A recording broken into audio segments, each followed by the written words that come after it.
26 नवंबर 1949 माघ शीर्ष शुक्ल सप्तमी को एतद द्वारा इस कॉन्स्टिट्यूशन को अंगीकृत, अधिनियमित और आत्मार्पित करते हैं। जी हाँ दोस्तों, ये शब्द हैं उस कॉन्स्टिट्यूशन असेंबली के जिसे 2 साल 11 महीने और 18 दिन की मेहनत के बाद बनाया गया। ये दुनिया का सबसे बड़ा हस्तलिखित संविधान है।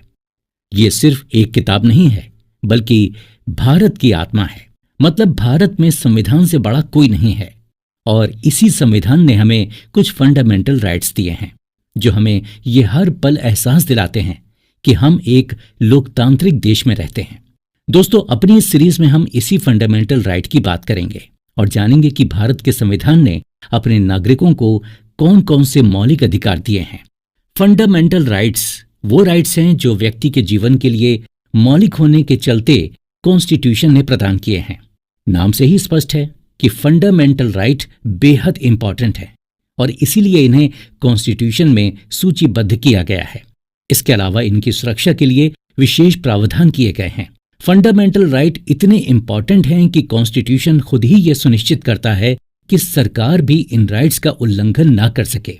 हालांकि अमेंडमेंट यानी संशोधन की प्रक्रिया के द्वारा इनमें बदलाव हो सकता है, क्योंकि ये राइट्स व्यक्ति के प्रत्येक पक्ष के विकास में आवश्यक हैं। इनके अभाव में व्यक्ति के व्यक्तित्व का विकास अवरुद्ध हो जाएगा।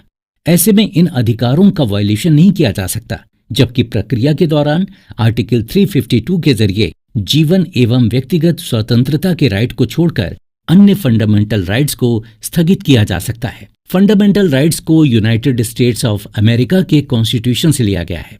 इंडियन कॉन्स्टिट्यूशन में इसको लेकर भाग 3 में आर्टिकल 12 से आर्टिकल 35 तक स्पष्ट रूप से बताया गया है।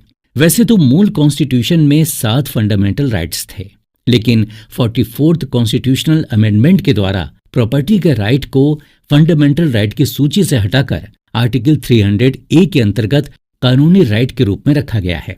फंडामेंटल राइट्स हमारे दूसरे राइट से अलग हैं, जहां साधारण कानूनी अधिकारों को सुरक्षा देने और लागू करने के लिए साधारण कानूनों का सहारा लिया जाता है। वहीं फंडामेंटल राइट्स की गारंटी और सुरक्षा स्वयं कॉन्स्टिट्यूशन करता है। सामान्य अधिकारों को संसद कानून बनाकर परिवर्तित कर सकती है, लेकिन फंडामेंटल राइट्स में परिवर्तन के लिए कॉन्स्टिट्यूशन में अमेंडमेंट यानी संशोधन करना पड़ता है।